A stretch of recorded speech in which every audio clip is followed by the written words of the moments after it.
Painting as pure energy. Brushmark is pertinent to painting. Plenty of examples can be found in the history of painting to account for the curious relationship between painting and brushmarks.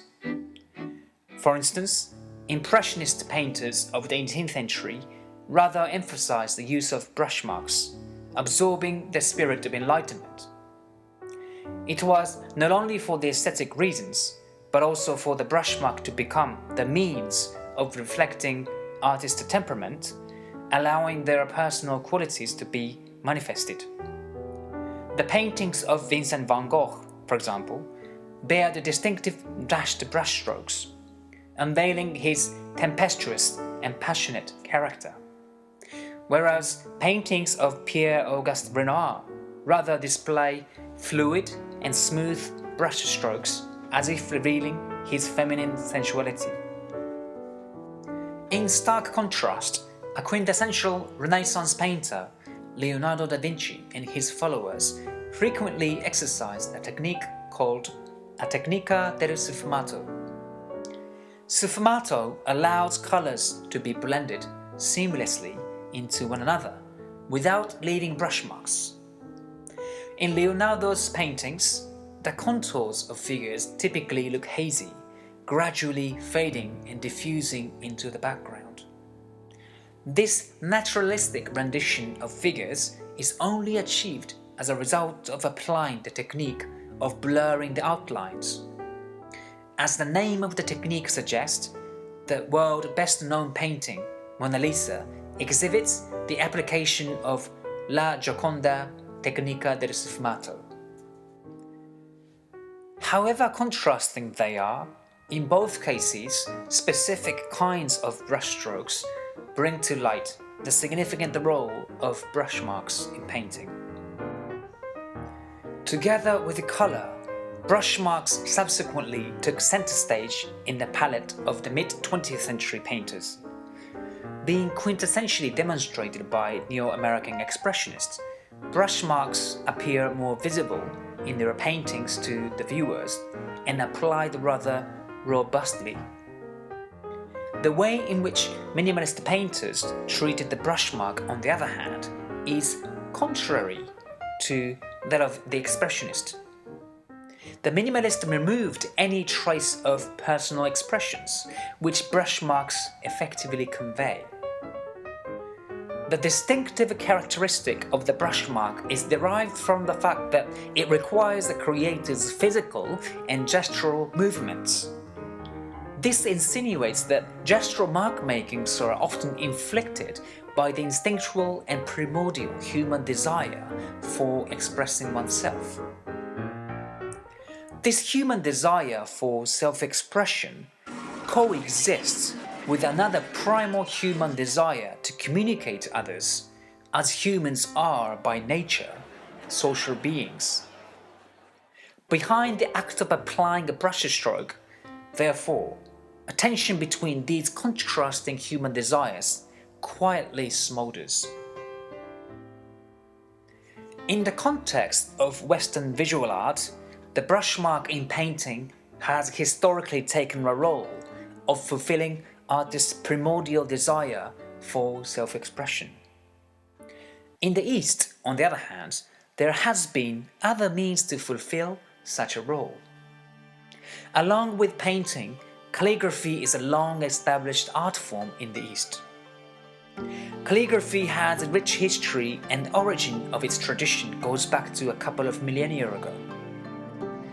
Posited on the Eastern philosophy, calligraphy is not just about the pursuit of beautiful lettering, but has much deeper meanings.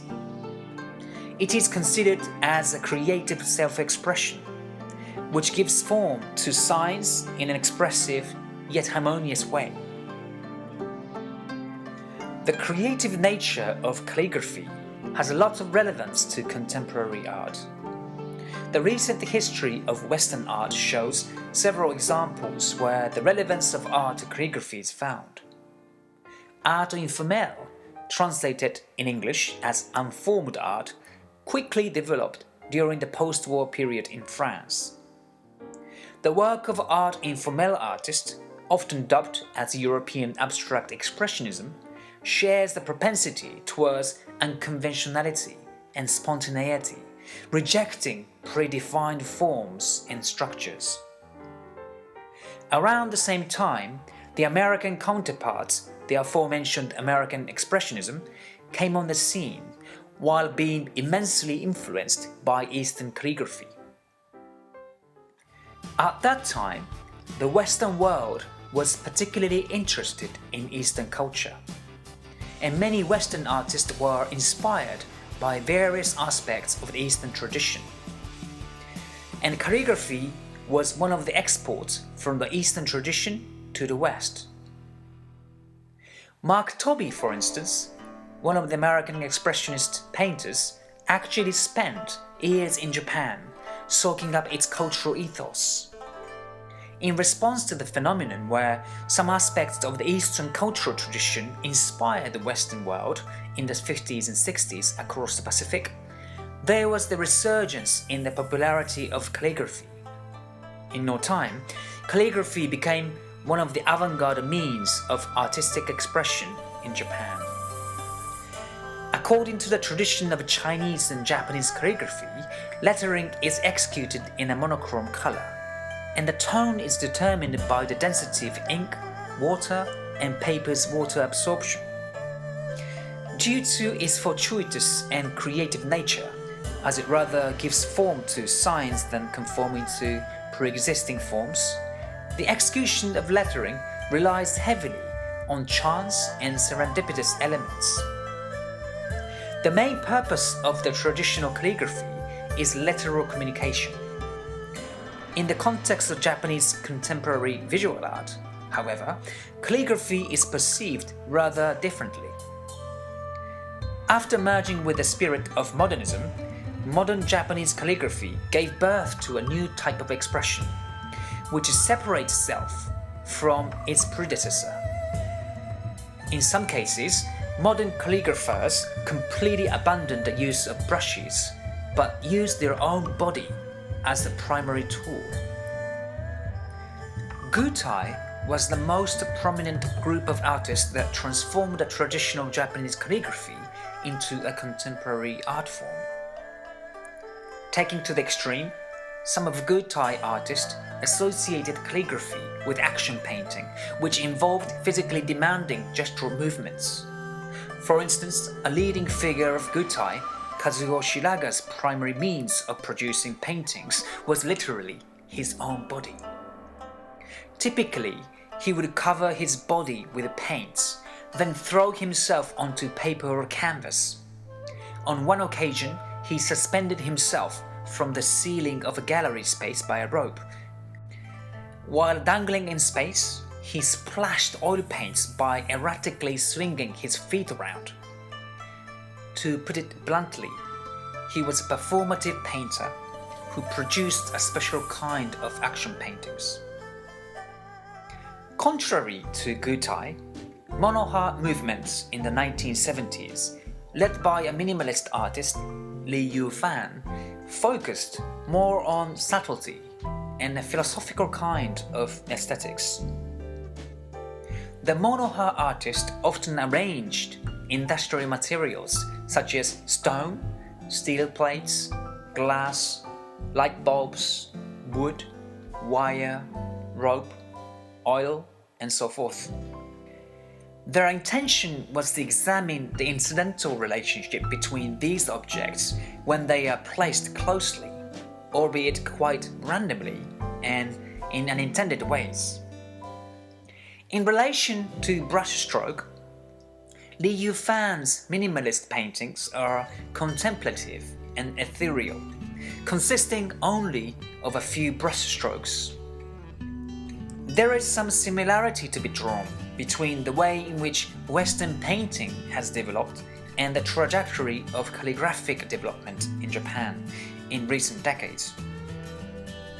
In the realm of calligraphy, different types of surface to write on have been explored in an attempt to break away from the old tradition. Similarly, in the context of art, a lot of heed has been paid to the use of different materials, as many post-war artists experimented with non-traditional materials. Various surface textures, effets de matière, are achieved as a result, and the materiality and physicality became the object of investigation for many contemporary painters. In this regard, also, the brush mark has remained relevant to contemporary art. Exploration of different materials and the emphasis on self-expression through abstract means imply our yearning for tactility, intensity, and the rawness of energy, which cannot be transmitted solely through literal communication. In other words, literal communication through representations account only for a part of human communication.